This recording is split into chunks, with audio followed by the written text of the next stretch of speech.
Hi అండి, నేను మరల మంచి టాపిక్ తో మీ ముందుకు వచ్చానండి. నేను చెప్పబోయే టాపిక్ ఒకప్పటి తమిళ ప్రజల పురచ్చి తలైవి జయలలిత, తెలుగువారి హృదయాల్లో సూగాడుగా స్థానం సంపాదించిన శోభన్ బాబు, వీరిద్దరి మధ్య ఉన్న రిలేషన్ గురించి. వీరిద్దరూ కలిసి ఒకే సినిమాలో కలిసి నటించారు. కానీ సినిమా ఇండస్ట్రీలో గాని మీడియాలో గాని ఎవరి మీద లేనటువంటి ఎన్నో కథలు, మరెన్నో రూమర్లు వచ్చాయి. వాళ్ళు ప్రేమించుకుంటున్నారని, పెళ్లి చేసుకుంటారని చాలా ప్రచారాలు జరిగాయి ఆ రోజుల్లో. అయితే ఇవి ఎంతవరకు నిజం, ఏ సినిమా ద్వారా ఏ సందర్భంలో వాళ్ళ పరిచయం ఏర్పడి రిలేషన్ గా మారి వారి జీవితాలపై ఎటువంటి ప్రభావం చూపింది, వారి మధ్య అనుబంధం గురించి దశాబ్దాలుగా ఆసక్తి ఎందుకు వచ్చింది, పెళ్లికి మించిన బంధం వీరిది అనుకున్న వాళ్ళు ఎందుకు విడిపోవలసి వచ్చింది, మొదలగు విషయాలను ఈ వీడియోలో తెలుసుకుందామండి. మీరు మాత్రం వీడియోను పూర్తిగా చూసి నా ఛానల్ ని సబ్స్క్రైబ్ చేసుకుని లైక్ చేసి నాకు సపోర్ట్ చేయమని కోరుతున్నానండి. ఇక టాపిక్ లోనికి వెళ్తే ముందుగా మనం జయలలిత గురించి చెప్పుకుంటే, జయలలిత చిన్న వయసులోనే సినిమాల్లోకి వచ్చి తన అందం, అభినయం, తెలివితేటలతో 1960లలో తమిళ, తెలుగు సినిమాల్లో స్టార్ హీరోయిన్ గా అత్యధిక రెమ్యునరేషన్ తీసుకునే టాప్ హీరోయిన్ గా మంచి పేరును సంపాదించుకున్నారు. ముఖ్యంగా తమిళ ఇండస్ట్రీలో ఎంజీఆర్ సినిమాల ద్వారానే ఆమె హీరోయిన్ గా ఎంట్రీ ఇచ్చి 32 సినిమాల వరకు చేసి మంచి పాపులర్ అయ్యారు. అలాగే తెలుగులో టాప్ హీరోలతో కూడా నటించి మంచి ఇమేజ్ ని క్రియేట్ చేసుకున్నారు జయలలిత. తమిళ్లో ఎంజీఆర్ ద్వారానే మంచి పాపులర్ అయిన జయలలిత ఎంజీఆర్ తో కలిసి పార్టీలకు, ఫంక్షన్లకి కలిసి తిరిగేవారట. అప్పటికే పెళ్లయి రాజకీయాల్లో 2 సార్లు ఎమ్మెల్యేగా గెలిచిన ఎంజీఆర్ జయలలితతో అలా తిరగటం ఇష్టం లేని తన అన్న చక్రపాణి గారు ఎంజీఆర్ కి, జయలలితకి ఇద్దరికి వార్నింగ్ ఇచ్చారట. అయినా అవేమీ లెక్క చేయని వారిద్దరు కలిసి తిరిగేవారట. ఒకరోజు చక్రపాణి గారు ఎంజీఆర్ తో ఇలా చెప్పారట, నువ్వు ఎమ్మెల్యేవి, ఇలా తిరిగితే నీ రాజకీయ భవిష్యత్తు దెబ్బతింటుందని చెప్పారట. ఆ విషయం దృష్టిలో పెట్టుకున్న ఎంజీఆర్ జయలలితతో కొంత గ్యాప్ మెయింటైన్ చేయటం జరిగింది. అలాగే జయలలిత హీరోయిన్ గా నటించే ప్లేస్ లో రాజేశ్వరిని ఫిక్స్ చేశారు చక్రపాణి గారు. ఈ రకంగా జయలలితను దూరం పెట్టేసరికి జయలలిత మానసికంగా చాలా బాధపడ్డారట. తరువాత శివాజీ గణేశన్ తో పరిచయం పెరిగి మరికొన్ని సినిమాలు చేయటం జరిగింది. ఇంతలో జయలలిత తల్లి సంధ్య గారు చనిపోవటం వల్ల జయలలిత మానసికంగా చాలా కృంగిపోయారు. ఎందుకంటే చిన్నప్పటి నుంచి అల్లారు ముద్దుగా చూసుకున్న తల్లి మరణం వలన తీవ్ర డిప్రెషన్ లోకి వెళ్లారని కొన్ని ఇంటర్వ్యూలు చెప్తున్నాయి. ఇక శోభన్ బాబు గురించి చెప్పుకుంటే, తెలుగు ఇండస్ట్రీలో 1970లలో అందం, హుందాతనం, డిసిప్లిన్ కు మారుపేరుగా నిలిచిన హీరో శోభన్ బాబు. 1960-70లలో అటు జానపద సినిమాల్లోనూ, ఇటు పౌరాణిక సినిమాల్లోనూ ఎన్టీఆర్ ప్రోత్సాహంతో చిన్న చిన్న పాత్రలతో ఎదుగుతున్న సమయంలో మొదటిసారి హీరోగా, శారద హీరోయిన్ గా మనుషులు మారాలనే సినిమాలో యాక్ట్ చేయడం జరిగింది. ఈ సినిమా అప్పట్లో చాలా హిట్ అయింది. తర్వాత నెమ్మదిగా మంచి సినిమా అవకాశాలు వచ్చి స్టార్ హీరోగా ఎదిగి family oriented, romantic, devotional films ద్వారా ప్రేక్షకుల హృదయాల్లో మంచి స్థానాన్ని సంపాదించుకున్నారు శోభన్ బాబు. అయితే తన పర్సనల్ లైఫ్ మాత్రం చాలా రహస్యంగా ఉంచుతారు. శోభన్ బాబుకి పెళ్ళయి 4 పిల్లలు. ఫ్యామిలీకి చాలా ఇంపార్టెన్స్ ఇచ్చే వ్యక్తిగా ఆయనకు చాలా మంచి పేరుంది. షూటింగ్ అయిపోయాక నేరుగా ఇంటికే వెళ్లేవారని, అనవసర పార్టీలకు దూరంగా ఉండేవారని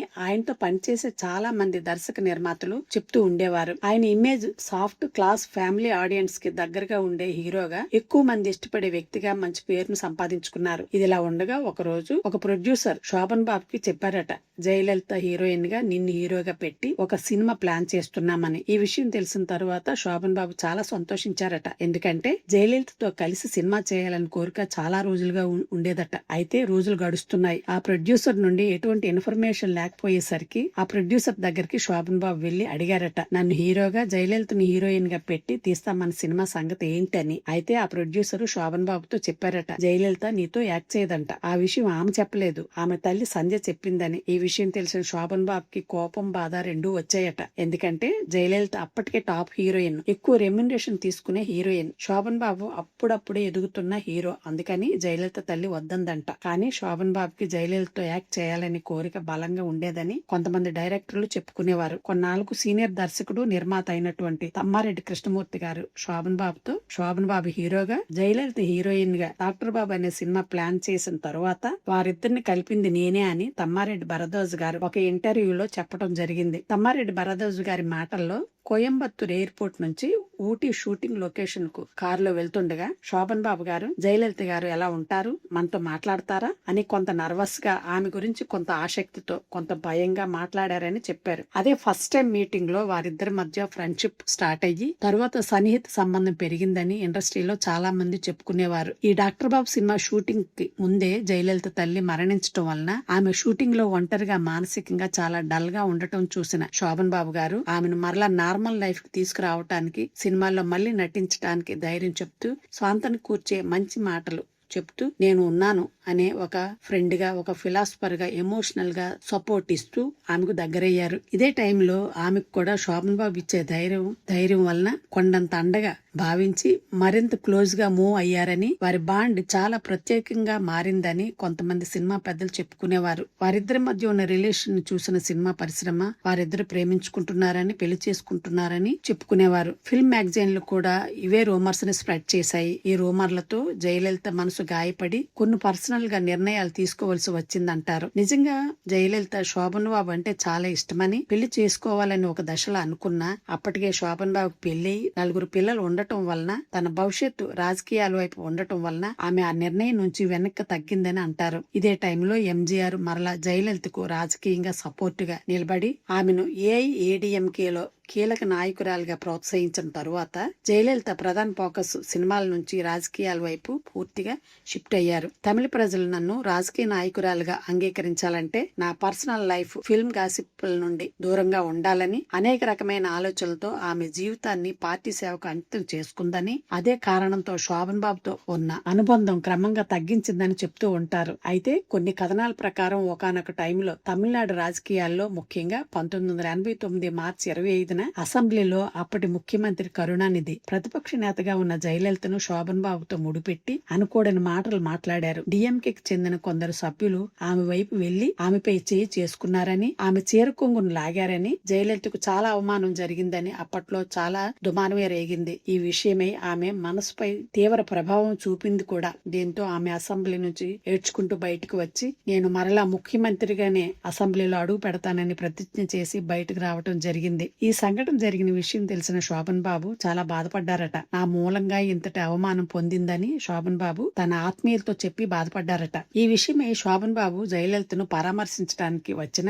తను ఎవరితోనూ మాట్లాడటానికి సిద్ధంగా లేనని, నాకు రెస్ట్ కావాలని చెప్పి బయట నుంచే పంపించేశారట జయలలిత. అప్పటికే జయలలిత రాజకీయాల్లోనికి వెళ్లి ఒక స్థాయిలో ఉండటం వలన కొన్ని విషయాలను ఆమె పర్సనల్ గా అవాయిడ్ చేయవలసిన పరిస్థితి ఏర్పడింది. తరువాత ఏఐఏడీఎంకే పార్టీ వలన కూడా ఆమె మారవలసిన పరిస్థితులు ఏర్పడటం వలన శోభన్ బాబుకి పూర్తిగా దూరమయ్యారు జయలలిత. ముఖ్యంగా చెప్పుకుంటే జయలలిత జీవితంలో ఎంజీఆర్ది చాలా పెద్ద పాత్రనే చెప్పాలి. ఎందుకంటే ఆయన వల్లనే సినిమాల్లో మంచి పాపులర్ అయ్యారు. అలాగే రాజకీయాల్లో ఆయన ఆమెకు గురువు. ముఖ్యంగా ఎంజీఆర్ తో ఆమెకున్న బంధం, రాజకీయాల్లో ఆమె ప్రవేశం, ఇవన్నీ శోభన్ బాబుతో ఉన్న రిలేషన్ తగ్గించాయి. తర్వాత పబ్లిక్ లో ఆమె ఇమేజ్ పూర్తిగా మారిపోయింది. ఎందుకంటే ఆమె తమిళనాడు ముఖ్యమంత్రి అయ్యి ప్రజలకు అమ్మ అయ్యింది. వ్యక్తిగత జీవితం గురించి మాట్లాడకూడదని నిర్ణయించుకున్నారు జయలలిత. అలాగే శోభన్ బాబు కూడా తన కెరీర్, కుటుంబం మీద దృష్టి పెట్టారు. ఫలితంగా వాళ్ళ మధ్య దూరం పెరిగింది. శోభన్ బాబు గారు కూడా చాలా ఆధ్యాత్మిక మనస్తత్వంతో ఎటువంటి హడావిడి లేకుండా ప్రశాంతమైన జీవితం గడిపారని చెప్పవచ్చును. ఎక్కువగా లో ప్రొఫైల్ లైఫ్ ని ఎంచుకున్నారు.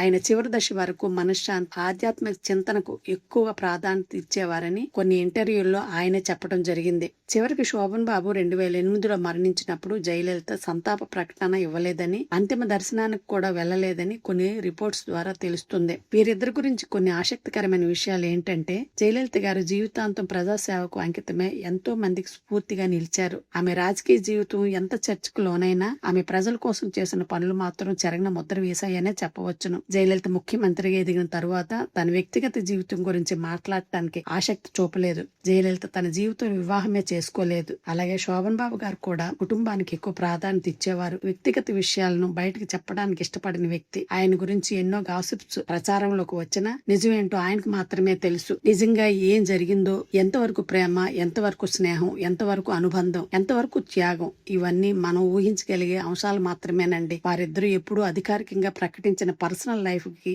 మనం గౌరవం ఇవ్వాలండి. హీరో హీరోయిన్ల మధ్య రిలేషన్ అంటే కేవలం గాసిప్స్ కాదు, అది వాళ్ళిద్దరి జీవితాల్లో ప్రభావం చూపే మానవ సంబంధంగా భావించాలి. ఏది ఏమైనా వీరిద్దరూ తమ తమ రంగాల్లో ఒక ఉన్నతమైన స్థాయికి వెళ్లారు. ఒకరు సినిమా హీరోగా, మరొకరు తమిళనాడు ముఖ్యమంత్రిగా. ముఖ్యంగా చెప్పవలసి వస్తే ఏ రంగంలోనైనా చాలా సంబంధాలు పుట్టుకొస్తాయి. కొన్ని సక్సెస్ అవుతాయి, కొన్ని దూరం అవుతాయి. ఏది ఏమైనా ఇద్దరు తమ అభిమానులకు గొప్ప జ్ఞాపకాలు మిగిల్చారండి. మీకు మాత్రం ఈ వీడియో నచ్చినట్లయితే నా ఛానల్ ని సబ్స్క్రైబ్ చేసుకుని లైక్ చేసి మీ ఫ్యామిలీకి, ఫ్రెండ్స్ కి షేర్ చేయమని కోరుతున్నానండి. మళ్ళీ మంచి టాపిక్ తో మీ ముందుకు వస్తాను. అంతవరకు సెలవు.